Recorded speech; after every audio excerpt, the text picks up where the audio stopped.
Hello everyone, my name is Ligia and welcome to our special interview English teacher Unfit.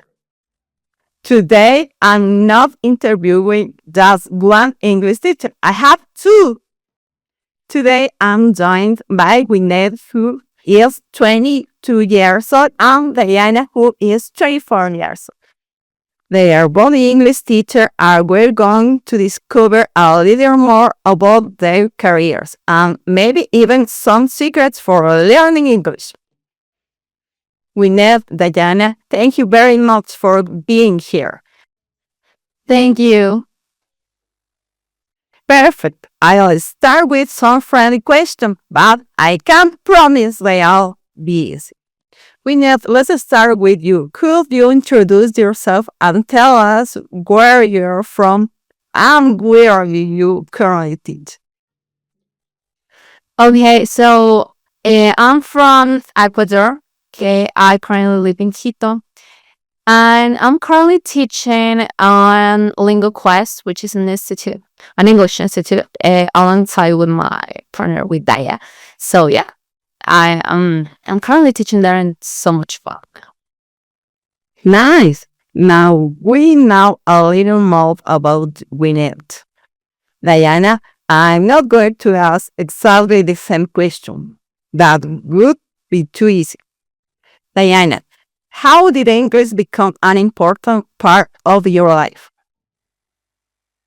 That's a great question. Actually, I think it became part of my life very naturally because I was interested in becoming better since I was learning it, and I got involved with English media and movies and YouTubers.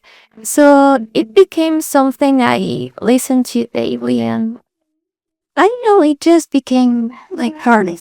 So you both became English teacher, but your story are probably quite different. Was becoming an English teacher always part of your plan? Or did life surprise you? Actually, I applied for a university and to become a doctor. I applied to medicine, but I really like medicine, of course.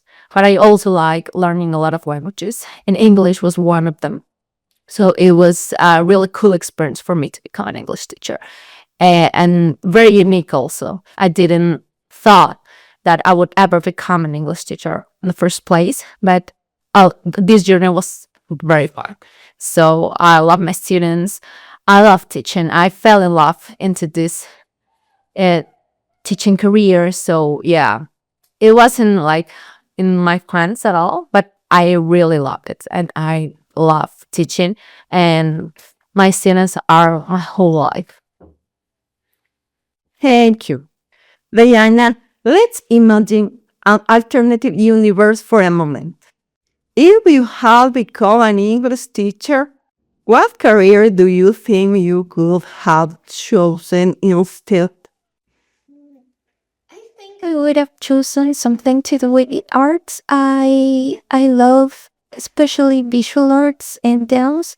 So maybe something to do with it. Maybe I would be a visual developer or a visual artist. I think painting is a big part of my life, and I would have dedicated myself completely to it. Really awesome. Gwyneth, what's the most rewarding part of being an English teacher? Well, the most rewarding part of being an English teacher, I think it's definitely your students. I mean, it's not only about teaching English, it's about them finding it, someone like for them to trust, and for not only being an English teacher. And of course, it's an interesting way for them to know about different things that are outside of their routine, like because when you learn a language, of course, you need to learn its culture and everything that links it to. So I think the most rewarding part is them discovering this new world that it's different from them, and then enjoying it, and you being part of this journey alongside with them. So yes. Great. Diana, what is the most challenging part of being an English teacher and how do you deal with it?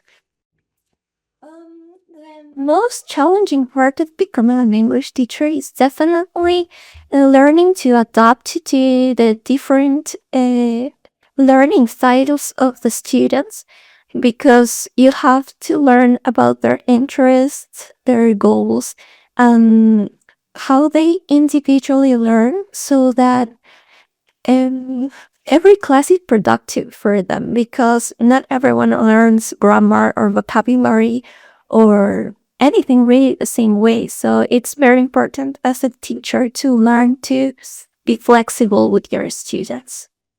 There's a lot happening behind the scenes. Welcome to English Teacher Confessions.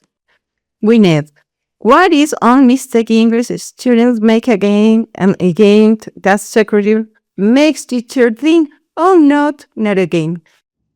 Well, one big mistake that all my students make constantly is pronunciation mistakes, since they are native Spanish speakers. English, of course, is a foreign language. They don't know how to pronounce it. And it's not as French, it's not as Spanish. Those are Romantic languages, which their pronunciation is kind of similar because, the roots are the same. But English, it's a completely different language for them. So they have to have a different gesture. They have to make different sounds.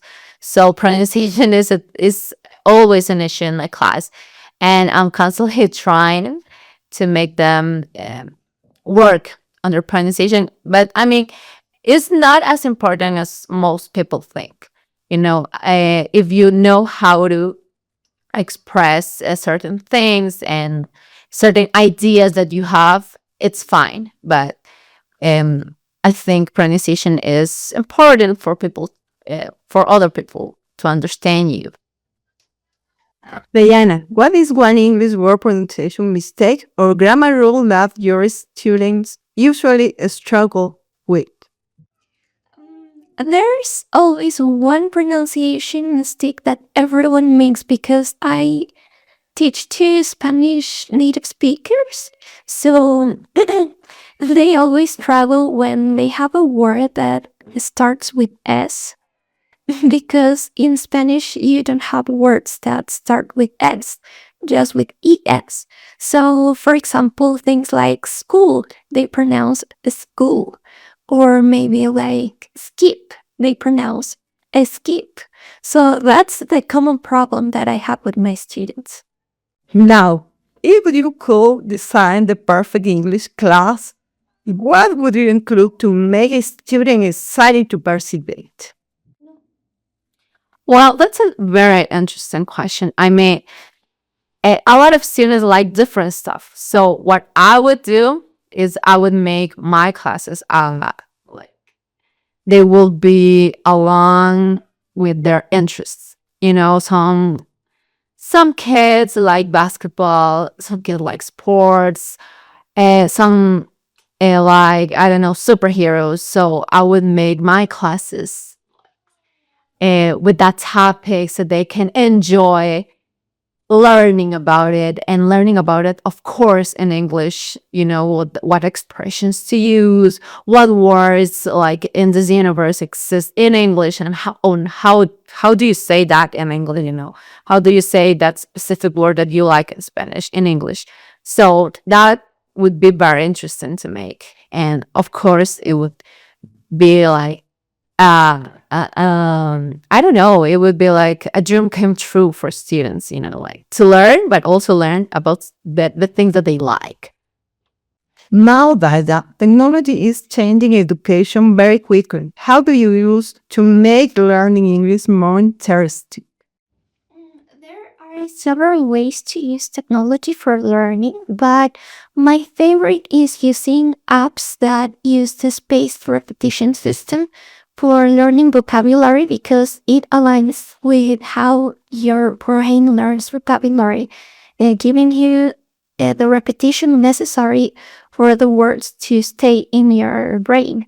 And I also like to use YouTube and Netflix for my students to be involved with native speakers media and learn about their own interests, but in the language that they are learning.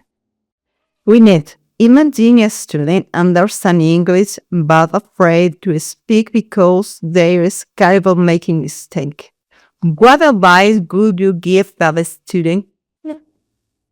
Well, my advice, my main advice with that student is to go ahead, speak, even if you're prone to mistakes. That's the only way we're going to learn.